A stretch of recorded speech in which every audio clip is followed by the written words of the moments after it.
everyone, welcome to my channel. If you are new here, thank you guys so much for being here. If you like this video, make sure you subscribe down below so you can see my videos in the future. If you aren't new here, thank you guys for coming back. I appreciate you. I'm glad you have stuck with me through my hiatus in life in general, like pretty much everything. As you can tell by the title, today I'm going to be talking about what to look for in a holster and what features you should be considering when you're purchasing your next holster or your first holster.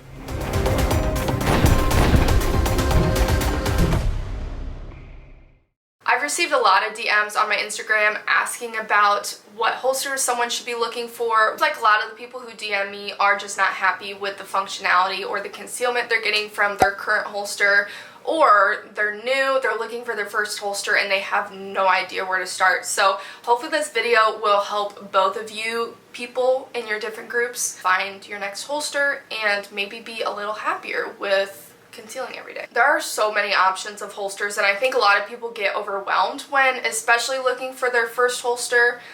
There are just so many options out there, and it is really hard to figure out what exactly you need. It's easy to get pulled into social media, in the marketing, in the advertising, and everything. Something on Instagram that looks really cool, but it's really just not practical. For that reason, I've compiled a short list of things that I think you should be considering when you are shopping for your next holster. All of the things on my list are kind of just based on two big things, and that is safety and just like general concealment mechanics. So I really don't go too far off the path, if at all, from those two things. First things first, I'm going to be covering what safety features you should be looking for in the holsters you are purchasing. Ultimately, safety is going to be the most important thing when choosing a holster. Yes, you may want concealment, yes, you may want comfort, but safety is number one. There are two big things with this one. One, you should not be able to pull the trigger through your holster. And two, your holster should cover the entire trigger guard just to reduce the chances of a negligent discharge. Obviously, this is important for everyone who carries, but I think it is especially important for people with pets, people with children, caregivers, mothers, fathers, grandparents. You should have a holster that at least provides proper trigger protection. There are a lot of comfy fabric holsters, belly bands, thigh holsters, ankle holsters that you can pull the trigger through them. Now, I have two firearms back here. Both have been cleared. I will show you in a second. But I have a couple holsters here next to me that I wanted to pull out, some being good examples, some being not so good examples. So talking about trigger protection, I have a holster here that I bought on Amazon for actually a different video, but this was a very highly rated holster.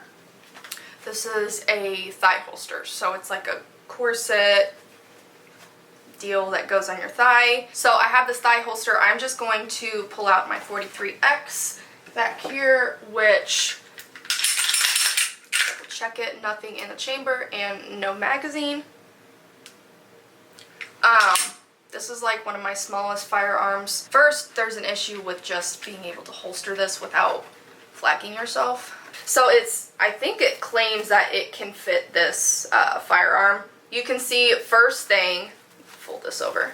First, you can see the trigger guard is exposed, and the more you wear this throughout the day, it's going to come up, up, up, up, up, and keep rising up just with normal movement because there's no strap that holds this in place. So the more you wear this, the easier it's going to be. Let's see if it can focus. There we go. The easier it's going to be to get into that trigger guard, pull the trigger through here. A kid who's jumping on you or climbing on you, or a pet, it's going to be really easy to pull the trigger through that. Also, even if I have this completely high, as high as it goes, obviously it doesn't fit this like super well, but you can see how easy it is to pull the trigger through the holster. So really popular holster on Amazon, but it's not safe. So that's kind of just one example that kind of covers both the trigger guard and the trigger being pulled through the holster. For off-body carrying and you got pens or lipstick or keys in your bag, how easy is it going to be for something to poke into this holster through the holster? or getting inside of it and being able to pull it. So it's just really a good rule of thumb to find a holster that is providing sufficient trigger coverage. Now, I showed you a bad example. I'm going to show you a good example of a holster that I use every day. Instead of something like this that is fabric, or another one like this that is easy to get anything in there, pull the trigger, I prefer Kydex holsters. These are made for your specific firearm. So we're going to talk about retention in a second, but a big thing is it provides trigger protection because it is custom molded and always surrounds the trigger.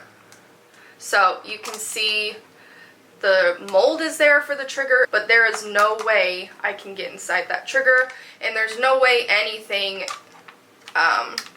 can poke through and reach the trigger guard. Now, it doesn't mean you absolutely have to get a Kydex holster. Some people do not enjoy Kydex holsters. There are things you can do to modify that and make it more comfortable, but if you're just not about it, there are fabric holsters out there. You don't need to be uncomfortable to carry, but you can still have a well-fit holster that provides all the safety that it needs to be safe for you and safe for the people around you. All right, the second thing that I hinted before is having sufficient retention. This is probably my favorite one. Obviously, trigger protection is important, but I think a lot of these are really popular decisions. There are a lot of holsters that, yep, they cover the trigger guard, you can't pull the trigger through it, but it doesn't hit that retention box. And I think it's something that people should be thinking about, considering when they are looking for their next holster. For this one, it can be a little confusing because it's kind of hitting a sweet spot and it's different for everyone depending on what they prefer. The first is that it shouldn't fall out with movement, whether you're running, playing on the monkey bars, you get shoved down in a fight, you're in a physical altercation, someone attacks you, you're being mugged, whatever it is, any physical movement, it should not move. Like, it should not fall out, it shouldn't rise up, it should be safe and secure in its holster. But with this, on the other side, is you don't want the retention so tight that it is like impossible to draw. Like, you are literally sitting here struggling. I already pulled this out. I'll show you guys this one. Another Amazon holster that has like, I think this is the one that had like thousands of good 5-star reviews. So I'm just gonna do my 43X again. And so great. Look, it provides coverage on the trigger guard. I don't think I would be able, I mean, I can feel the trigger guard. I don't think I'd be able to pull the trigger through that, but look what happens. Carrying it, I get pushed over, my shirt flies up, and that happens. So, big thing. Second, it doesn't provide retention, which means look how easy it is. I'm like all over the place. Look how easy it is, since it doesn't have retention on the specific firearm. It would be so easy to have anything poke in there, keys, pens, whatever it is, to pull the trigger. Video stopped recording because I hit the recording limit, so I'm like trying to get my head back in this. I was talking about this holster. The best way to combat having a holster like this is to find one that has an adjustable retention rather than a fixed retention. This one has neither. Fixed retention is going to be something that, it's kind of like this one. I suppose I could loosen the screws on this and make it a little looser, but for normal holsters, usually you can loosen these screws. Usually you can loosen these screws and it'll spread the Kydex apart. Some Kydex is like molded together right here, which would be a fixed retention. Other ones can be adjustable where it is not, there we go, where it is not completely closed in on this side. You can see there's washers in the middle. You can always loosen these screws. Throw on some Loctite is what I usually do so it stays in place. I don't lose screws. And it will either tighten it or loosen it to your preference. So now if you don't want to mess with adjustable retention, there are holsters out there that have fixed retention. I have one that I love that is a fixed retention, but it's really a guessing game whether or not you're going to like it when you get it in the mail. For example, Drake likes like very loose retention. Cleared Glock 19. So I like my holsters having that click to make sure it's locked in, it's not going anywhere, but I'm able to draw it when it's on my person. As far as hitting those last two safety features I talked about, which are trigger protection and proper retention, I'm always going to recommend a Kydex holster. That's what I've been showing you guys. This is Kydex, this is Kydex, and my Enigma is Kydex. This is the holster. It's always going to be custom fit for your firearm, so it's not a one size fits all. You know it's going to fit your firearm perfectly. There's not going to be any gaps in your holster where stuff can get in and reach to your trigger. It's always going to provide your trigger coverage, and it's always going to be able to have retention of some kind, whether it's loose or tight or fixed or adjustable. It's not going to be like this. I do want to mention you can get a Kydex holster and have the retention so loose that it just becomes pretty much as useless as this one. Because if you fall over, if you end up upside down, whatever it is, and your holster and your firearm falls out of this, it's really, there's no point in paying for Kydex because you're not using the retention. So just want to mention that. I'm not saying like Kydex is king, even though Kydex is king. I'm just saying it's what you do with it, if you know what I mean. For those of you who may not know, I should have said this before, but Kydex holster is just this hard material. It's what the holster is made of. It's called Kydex. It is always going to be molded for your firearm. There's a process, it's really satisfying to watch, of them using the custom molds for the specific firearm you have. They heat up the Kydex, so this is usually like soft when it's hot, and then once it cools off, it is this hard plastic material. So that's what a Kydex is.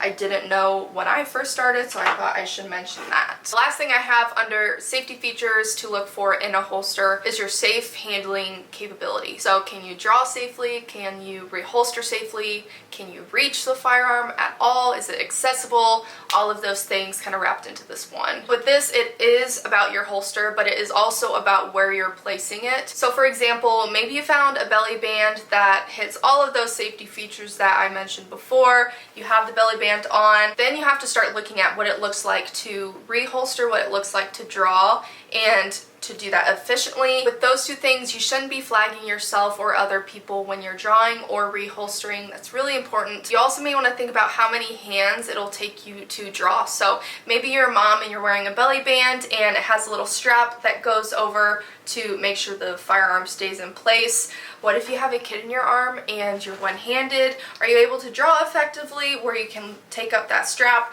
pull the firearm, but also can you reholster in one hand? A lot of the fabric holsters are not going to allow you to do that. You'll need one hand to pull the fabric out and then the other to reholster. So it's just something to think about. Another thing is, can you do it when you're not looking? Maybe you still need to be scanning when you're reholstering, but if you have a fabric holster or a holster that you can't reach without looking, or you can't reholster without looking, you may want to consider a different option. And then the same thing with drawing. Are you able to do that with your ankle holsters, your behind the back holsters, your shoulder holsters, your armpit holsters, your bra holsters, whatever it is, you need to be thinking of those things. Once you get all the safety down, you got that, it's good. Now we get into the fun part, which is the concealment features. Someone will DM me that they're having a really hard time finding the perfect concealment. It's just not working for them. They invested in a really good holster, but it is still printing. This is really the main question I get asked a lot, is about concealment. Now there are a lot of options you can use to conceal successfully, and everyone's body is different, so maybe I have to use 5 things to conceal better when the guy next to me doesn't need to use any.